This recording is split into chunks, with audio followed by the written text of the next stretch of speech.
This channel does not promote any violent, harmful, or illegal activities. All content provided by this channel is meant for an educational purpose only.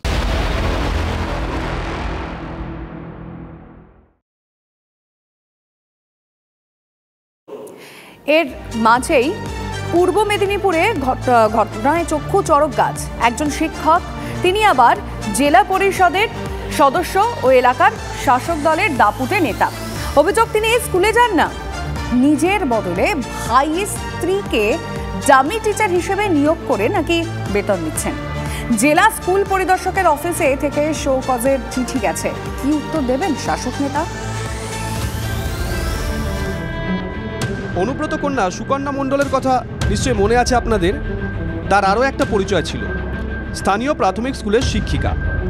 বাড়ি থেকে স্কুলের দূরত্ব minute 3 কিন্তু সুকন্যা স্কুলে যেতেন না, বরং স্কুল থেকে হাজিরার খাতা পৌঁছতো তার বাড়িতে। এভাবেই চলেছে দীর্ঘদিন। সব জানাজানি হতে পরে বেতন বন্ধ হয় সুকন্যার। কিন্তু বীরভূমের সুকন্যাকে আদর্শ করে আরও একজন পূর্ব মেদিনীপুরে এগিয়ে চলেছেন। সেটা কে জানতেন? পূর্ব মেদিনীপুরের চণ্ডীপুরের ভগবানখালী নিউ প্রাইমারি স্কুল পড়াচ্ছেন এক শিক্ষক মশাই, কিন্তু ওনাকে স্কুলের কেউ খুব একটা চেনেন না। চিনবে কি করে? শিক্ষক মশাই স্বপন প্রধান যে স্কুলেই আসতেন না। স্বপনবাবুর আরও একটা পরিচয় আছে, তিনি পূর্ব মেদিনীপুর জেলা পরিষদের সদস্য। সেটাই কি দাপটের কারণ? মাসে একদিন এসেই নাকি হাজিরার খাতায় সই করতেন, আর ক্লাস তার জন্য ছিল ডামি শিক্ষিকা। স্বপন প্রধানের ভাইয়ের স্ত্রী অমিতা প্রধান। যদিও প্রধান শিক্ষক এই ডামি তত্ত্ব মানতে নারাজ। তিনি বলছেন, এক শিক্ষানুরাগী মহিলা যিনি আবার স্কুল কমিটিতে আছেন, তিনি স্বেচ্ছায় বাচ্চাদের পড়াতেন। ক্লাসে উনি এসেছিলেন, মাঝে সাঝে উনি বলছিলেন আমরা আপনাদের যখন 6টা ক্লাস আর আমি কি মাঝে মাঝে আসতে পারি? আমরা মৌখিকভাবে কমিটির সঙ্গে আলোচনা করে উনি মাঝে সাঝে আসতেন। মাঝে মাঝে স্কুলের বাচ্চারা যে অন্য কথা বলছে। অমৃতা প্রধান ম্যাডামকে চিনিস? হ্যাঁ। ক্লাস করতেন তোমাদের? হ্যাঁ। কদিন ক্লাস করেছেন? অনেকদিন ক্লাস করেছেন। অনেকদিন করেছেন? যা, হাটে হাড়ি ভেঙে গেল যে ডামি শিক্ষিকা ক্লাস নিচ্ছেন আর খাতায় কলমে যিনি শিক্ষক তিনি স্কুলমুখ হতেন না। তবে হাটে হাড়ি ভাঙলেও নিজের কীর্তি মানতে নারাজ অভিযুক্ত শিক্ষক। জুলাই মাসে অসুস্থ হয় নাকি তিনি স্কুলে আসতে পারেননি, জমা দিয়েছেন মেডিকেলও। অভিযোগ সম্পূর্ণ ভিত্তিহীন। সে তো আমার খাতা বলবে, রেকর্ড বলবে, এবং আমি প্রতিনিয়ত ক্লাস করি এবং জেলা পরিষদের মেম্বার হিসাবে আমি 2023 সাল থেকে, তার আগে তো নয়। আজকে তো আর আমাকে বলে আসেননি, তো আজকেও তো এসে দেখে গেলেন যে আমি অনুপস্থিত কি উপস্থিত। তবে এমন তথ্য সামনে আসার পর বিরোধীরা চুপ করে বসে থাকতে রাজি নয়। এটা অস্বাভাবিক কিছু ঘটনা নয়। যেমন ঝাড় এলাকায় ঠিক তেমন বাঁশই আছে। তৃণমূলের নেতা হলে সব পারা যায়, স্বপনবাবু এটা দেখিয়ে দিয়েছেন। এটা তো করা কখনোই সম্ভব না, উচিত বলে আমি মনে করি না ব্যক্তিগতভাবে। যদি এটা প্রকৃতপক্ষে সত্য হয়ে থাকে, সত্যি আমি তীব্র বিরোধিতা করছি। খবর গেছে জেলার ডিআইবি অফিসে, শোকজ করা হয়েছে অভিযুক্ত শিক্ষককে। তবে প্রশ্নটা অন্য জায়গায়। 1 মাসের জন্য হোক বা 1 বছরের জন্য স্কুলে অনুপস্থিত থেকে নিজের ভাইয়ের স্ত্রীকে ডামি শিক্ষিকা হিসেবে নিয়োগ করা যায়? জেলা পরিষদ সদস্য, শাসক দলের প্রভাবশালী নেতা বলেই কি নিয়ম তৈরি করছেন? Bureau report, TV9 Bangla.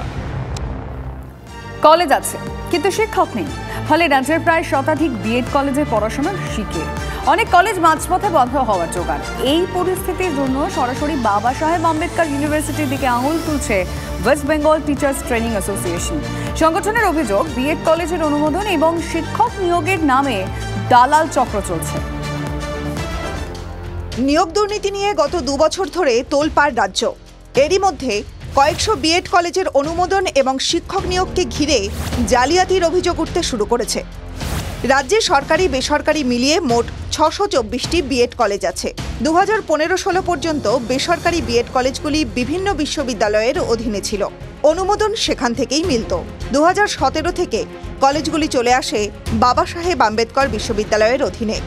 West Bengal teachers training অ্যাসোসিয়েশনের অভিযোগ, এরপর থেকেই অনুমোদনের নামে জালিয়াতি চলছে। পরিকাঠামোর প্রশ্ন তুলে প্রথমে অনুমোদন বন্ধ করে দেওয়া হচ্ছে, পরে কলেজ কর্তৃপক্ষকে চাপ দিয়ে লক্ষ লক্ষ টাকা আদায় করা হচ্ছে। ভীষণ বড় দালাল চক্র কাজ করছে। ইউনিভার্সিটির যারা কর্তৃপক্ষ আছেন বা ইউনিভার্সিটির সঙ্গে যুক্ত একাধিক কর্মী আছেন তাদের সঙ্গে বিভিন্ন জেলার বিভিন্ন প্রতিনিধি ছাড়া আছে যারা এই সিন্ডিকেটটা করছেন। যে সিন্ডিকেট রাজটা এই কাজগুলো করছেন তারাই কলেজগুলোকে বন্ধ করে দিচ্ছেন এবং পরক্ষণে আলাদাভাবে চক্র লাগিয়ে সেইগুলো কলেজগুলোকে কিনে নেওয়া হচ্ছে। প্রতি বছর অ্যাপ্লিকেশনের নামে 3 লক্ষ থেকে 12 লক্ষ পর্যন্ত কালেকশন করা হচ্ছে একটা কলেজ থেকে। শুধু অনুমোদনেই নয়, বিএড কলেজগুলিতে শিক্ষক নিয়োগের ইন্টারভিউতেও জালিয়াতির অভিযোগ তুলেছে বিটিটিএ। প্রতি কলেজে অন্তত 16 জন অ্যাসিস্ট্যান্ট প্রফেসর দরকার হয়। এর জন্য প্রার্থীর MA, বিএড, নিট অথবা স্লেট বা পিএইচডিতে 55% নম্বর থাকা বাধ্যতামূলক। এই যোগ্যতার শিক্ষক পর্যাপ্ত পরিমাণে বাংলায় নেই। অন্য রাজ্য থেকে শিক্ষক আনলে তার মাতৃভাষা বাংলা নয় বলে ইউনিভার্সিটি তাকে বাদ দিয়ে দেওয়া হচ্ছে বলে অভিযোগ। এই ইউনিভার্সিটির অ্যাডমিশন প্রসেস থেকে শুরু করে রেজিস্ট্রেশন প্রসেস থেকে শুরু করে আপনার পরীক্ষা পদ্ধতি সব কিছুই কিন্তু অনলাইনের মাধ্যমে সফটওয়্যারের মাধ্যমে জেনারেট হচ্ছে, কিন্তু দেখা যাচ্ছে ইন্টারভিউ প্রসেসের ক্ষেত্রে সেই কোনো সফটওয়্যার এখানে জেনারেট করা হচ্ছে না। তাহলে এটাও কিন্তু একটা দুর্নীতির অংশ। গত বছর শিক্ষামন্ত্রীর হস্তক্ষেপে কিছুটা সমস্যা মিটলেও এবছর একই সমস্যায় নাজেহাল অনেক কলেজ। এই অবস্থায় পুরনো ব্যবস্থা ফিরিয়ে আনার দাবি জানিয়েছে বিটিটিএ।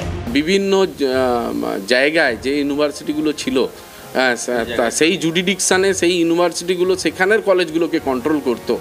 এই ডিসেন্ট্রালাইজেশনটা থাকলে এই দুর্নীতি বা এই ধরনের যে কলেজগুলো নিয়ে যে প্রবলেম তৈরি হচ্ছে এবং তাতে সবচেয়ে বেশি সাফারার হচ্ছে ছাত্রছাত্রীরাই। সবচেয়ে বেশি সাফারার হচ্ছে ছাত্রছাত্রীরা জানতে পারছে না যে একটা কলেজের অ্যাফিলিয়েশন আছে কি নেই। অভিযোগ নিয়ে কিছু বলতে রাজি নয় ইউনিভার্সিটি কর্তৃপক্ষ। সমস্যার সুষ্ঠু সমাধান চেয়ে আদালতের দ্বারস্থ হয়েছে কয়েকশো কলেজ। শ্রাবন্তী সাহা, দেবব্রত সরকারের রিপোর্ট, TV9 বাংলা।